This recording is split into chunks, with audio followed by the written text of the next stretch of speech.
G'day guys, and welcome back. And today's pretty much everybody's favourite subject, food. And there's a lot to share on the subject of food. Where to start? All food. First off, all food is made through as a result of the photosynthetic process. As you can see, I'm back at it with my bloody amazing graphic artist skills, but it's just in order to try and help you pull together all the stuff that I've learnt in an express amount of time. So all foods are a result of the photosynthetic process, and when you take sunlight and you add water and carbon dioxide, you make sugars. The exhaust product of plants is sugars and oxygen. And then us human beings, we reverse that process. And that's the photosynthetic process is really important to us because of where we live. It differs, and different light strengths at different times of the day or different times of the year, depending on where you live on the planet, have a massive effect on the food that's grown. And let me give you an example. Like here where I live in Bunbury, Western Australia, not far from here, there's a lot of orchards, and this time of year there's nothing to pick off the trees. Yet at the end of summer, when there's been long cycles of UV light, there's lots of fruit to pick. And that's what I mean by different light has different effects on what's available. Another example would be that all your tropical fruits come from high UV environments. So imagine this is a picture of the planet. There's the equator. UV is constant, and the further and further we get away from the equator, the less UV light there is at certain times of the year. So hence foods that are grown in a high UV environment, like bananas, like melons, grow up near the tropics where it's strong UV light year round. Right. So depending on where you live is what you should eat. And that's why eating local is such a big deal. Because eating local allows you to eat what's in the season at the time. Now, most diet gurus out there talk about protein, fats, carbohydrates. I like to think, like you've heard me say before, what did the indigenous people do where you live 500 years ago or 300 years ago, before we turned up with all our academia? That's probably where the truth lies, because those people had a deep connection with nature and they ate what nature provided. So when people talk about fats and carbs and protein, they've probably dropped their compass and lost their way. Until you can relate it back to nature, and nature has its own little nuances because things are non-linear, then it's going to be difficult to work out what's right for you until you sync with your natural environment. So back to the photosynthetic process. There's three basic types of photosynthesis. There's can, which is things like pineapples and cactuses. Then there's C3 plants that use 3 carbons, and that's about 85% of the plants on the planet. And then there's C4 plants, which use 4 carbons. Now, C3 plants are more efficient in what they do and how they produce stuff, but they are also usually higher in deuterium. So C4 plants are usually green, and they avoid deuterium. Deuterium is the hydrogen isotope that we spoke about in the water module. So eating foods that are out of season for where you live, say if you live in Melbourne and it's July or it's winter time and you're eating bananas, you're really doing yourself a disservice, because remember, your mitochondria take cues from your environment all over the show, and one of those cues it takes, as well as your light environment and your water, is food. So when you eat a banana in wintertime in a low latitude, say Melbourne at 37 degrees south, you're unpacking a light environment from the tropics. So what you're doing is you're telling your body it's the middle of summer, and it's just not true. So then you're creating a circadian mismatch inside your body. And I'm not saying that eating carbs in summer isn't if you live in Melbourne or New Zealand or somewhere like that, and obviously the reverse in the northern hemisphere is a bad deal in summertime, but it's not ideal. In fact, you're fighting against nature. So having a relationship with your local farmer, eating from your local farmer's environment is really important. Now, I love getting down to the farmers market. We have a couple of farmers here who we go to their property every probably second week, or they come to us. They were at our place yesterday dropping some stuff off, because we've built that relationship with them. And obviously they only supply us what they can grow. That we don't get bananas from the farmers markets or from our farmer suppliers. And I think it's really good to start to build a connection wherever you can and try to get closer to your source of food so you can find out more about it. I think that's really important. So C3, greens, deuterium depleted and usually not too many sugars. C4, more deuterium. More deuterium once your brain's fully myelinated, not so good for you. And we don't really eat too many cans anyway. The other thing that I wanted to touch on, you can see right here in the middle, our food is really, when you break it down, just a bunch of electrons and a bunch of protons, and how that food, that's really simply put, when people's diets are off, or they're not right, or they're eating outside their environment, or they've got sick, it's usually because their diet is rich in protons and doesn't have enough electrons. Man-made food has an imbalance of protons. You need electrons to get programmed by the thing that I'm standing in today, the sun.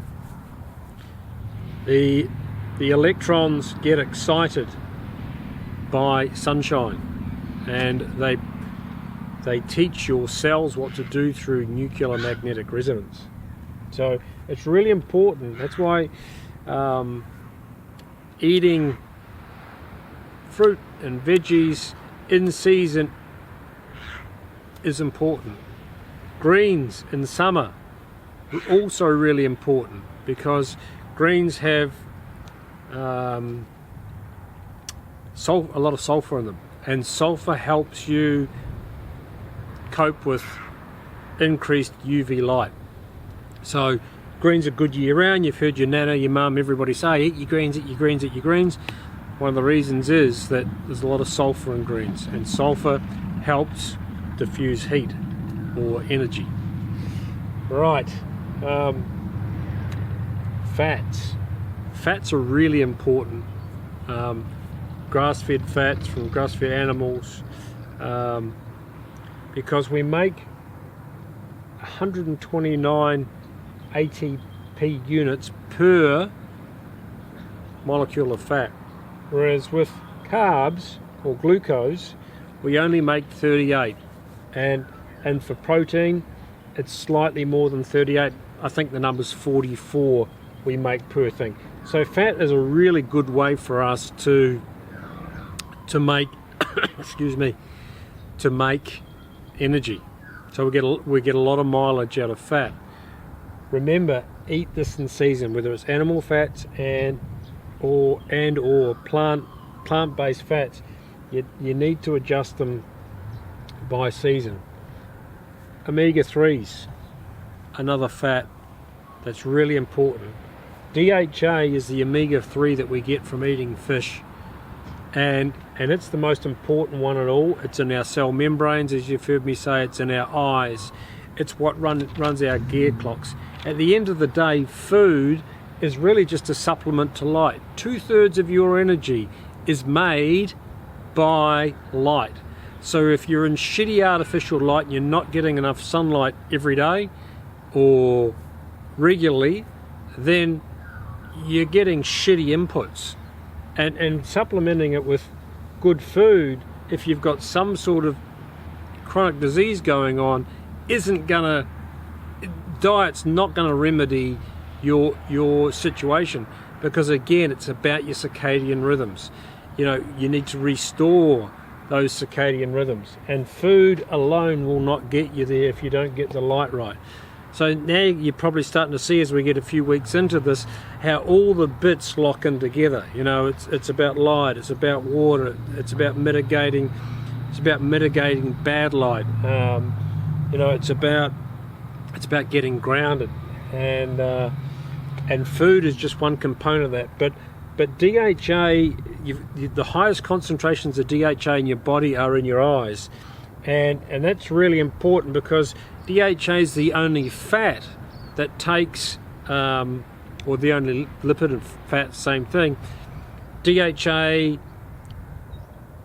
takes photonic energy and turns it into DC electric current, and vice versa.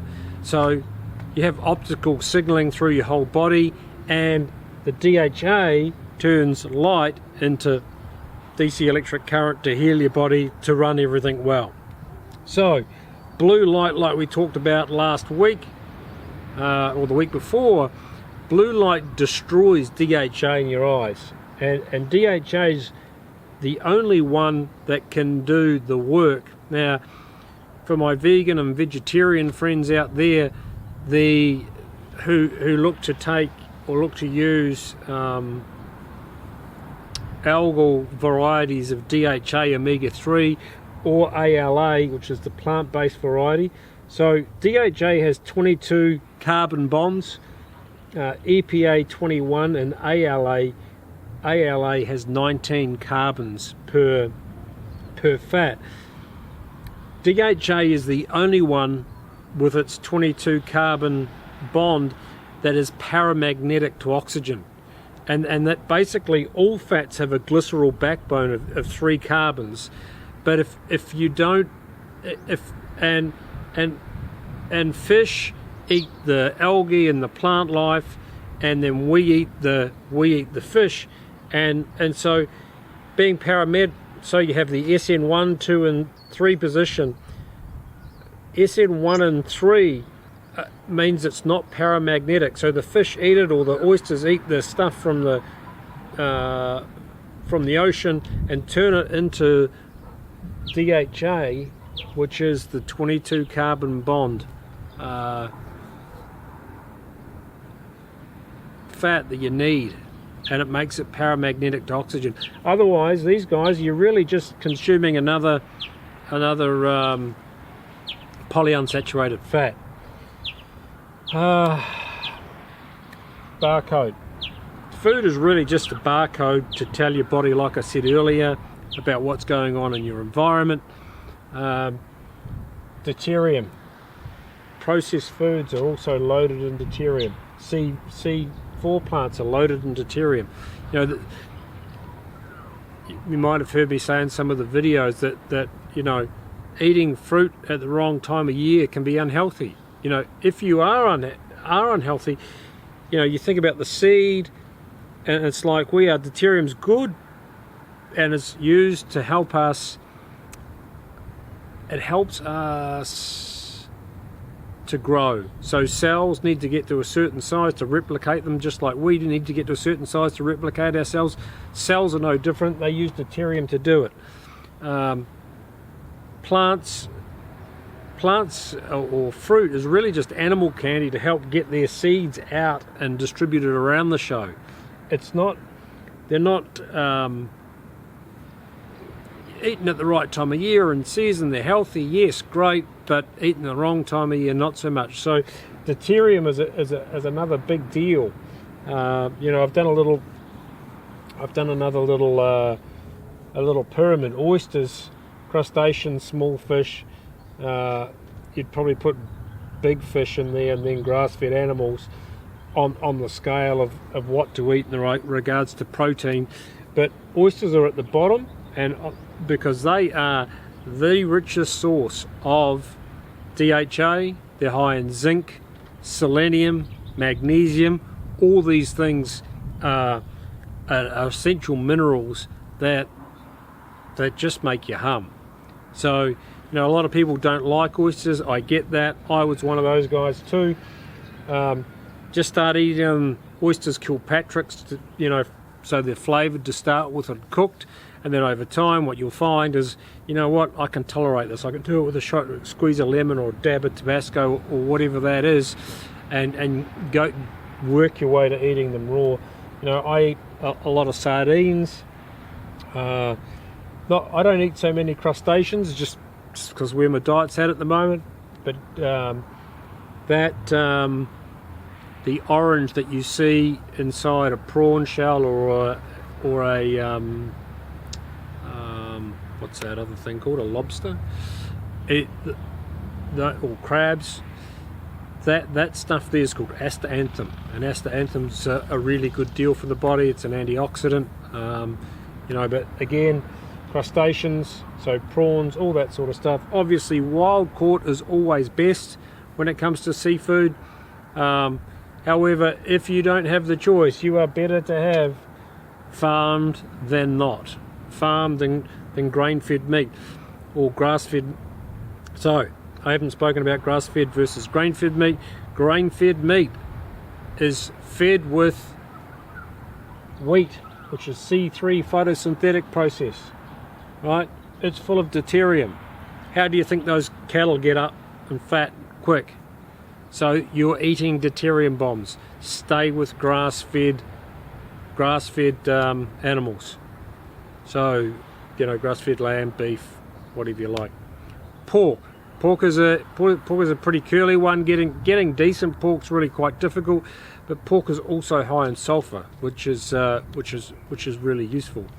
I highly recommend that you get some sort of sea vegetables, dulse. There's some great edible seaweeds out there. You can get seaweed salt, kelp, seaweed salt, which are high in iodine and things like that, which are really good.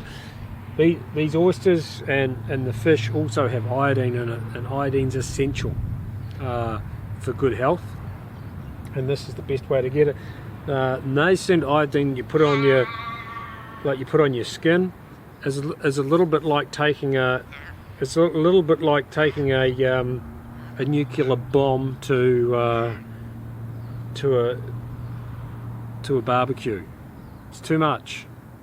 I used to use nascent, but there's way too much iodine going into the system when you blow it on your skin or on your drinks. You chuck everything out of whack. What else have I got to share? Really, at the end of the day, we've heard eat this, don't eat this, eat this, don't eat this. Proteins good, fat's bad. Carbs are good, low carb, high fat.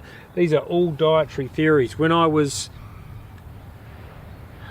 did my health coaching course with the Institute of Integrative Nutrition, there was over 100 dietary theories. And I like that they call them dietary theories, because really at the end of the day, none of them were related back to nature, and that's where it's at. So, you know, to me, it's about the deuterium depleted foods. Seafood is deuterium depleted. Grass-fed animals, because they eat the plants, and then they eat the cows are meant to eat the grass, and grass is C4, so it's deuterium depleted. You're higher up the food pyramid than what the grass or the cows are, so it's a little bit more deuterium depleted. Seafood's about 115 parts per million of deuterium. Our cells are about, you want to be around about 130 parts per million of deuterium. Seawater is 155 parts per million, but funny enough, seafood's 115 parts per million. So greens are great for you. Grass-fed meat's great for you. You know, it's, people talk about, you know, too much sugar, diabetes, and all that sort of stuff. It's not really. It's probably not the food that's given them the diabetes. It's probably their light environment. And you know, there's a stack of research out there to show you that food, it's light, water, magnetism. That's the triangle of life. And food's really just a top up. Yes, does it make a difference? 100% it does. You've got to get it right. Yes, you do. But it's not like the diet gurus out there have told us. You know, the diet gurus, oh, do this, do that. It's just not the case. So, eat local. Build a relationship with your local farmers. You know, stay away from the supermarkets. You know, I notice on the occasion when we go away or we get something from the supermarket, it lasts lucky a week. You know, when I get something from my local farmers, sometimes it's good in 3 weeks' time, you know, if I bought too much of a certain thing. So, plenty of seafood. Do I have to say seafood? Yeah, that's right, seafood. Seafood, grass-fed animals, fruit in season. You know, there's plenty of good things to be had from fruit, vitamins, minerals, all that stuff. But at the end of the day, you've got to eat what nature provides. Always check in. You know, if you're confused, always check in. What would they have done 500 years ago? What would have been available here 500 years ago? You know, something I haven't written down here is lectins and oxalates. And if there is such a thing called an anti-nutrient, that's what lectins and oxalates are. Plants like to try and protect themselves from predators, of which we are some, and animals are others. So they have things in them that disrupt us. And in our gut biome, we are probably lacking the ability to tolerate a lot of oxalates. So in the written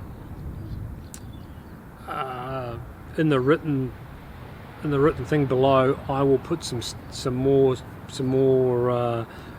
things about oxalates and lectins. I just didn't want to get too deep on it, but there are certain green vegetables that have more oxalates, and oxalates can be an issue. Anyway, it is a minefield. I hope that's given you some clarifications. As per usual, Tuesdays, 6 o'clock Eastern. That's Australian Eastern, not US Eastern. And down the track, if you're watching this down the track and we've got more people on board, or you can't make those calls, give me suggestions, guys. I'm always open to things that might work better for others, but that seems to be a good time to do it. So, as I said, if you've got questions, there are no silly questions. Ask me. If I don't have an answer for you, I will find an answer for you the following week. Yeah, but just keep eating things that nature provides. Stay away from the man-made stuff whenever possible. I'm not saying don't live a treat-free life. I would be a liar if I said that I was biblical in my approach to food and what I'm teaching you guys. I am human. So, seafood, grass-fed animals, fruit and veggies in season, nuts. You know, again, they are the reproductive organs of plants. Not a big fan of nut milks and all that sort of stuff. Deuterium levels, all that sort of stuff. So, yeah, have a few nuts. I do like what Tyler Tolman said about nuts when I heard him speak once. He said, think yourself getting them off the tree and having to break them open. If that was the case, how many would you eat if you had to take them from scratch, break them open and eat them? It's not like getting a bag of them and just mowing them down. So if you're doing nuts, you know, things like even some seeds are better. Like, you know, I personally like the pumpkin seeds. Pumpkin seeds are full of zinc, so pumpkin seeds are good. And people have nut allergies. My partner, she's been fine for years and years and years and years, and in the last 6 months, nut allergy, and it's really subtle. You know, like it was in one of the creams she was using on her face that caused the problem with, and that was almonds. But anyway, have a beautiful week, beautiful day, beautiful year, happy times. It's a great time to be alive, and we've never been better. So look forward to seeing you soon. Ciao, ciao, bye.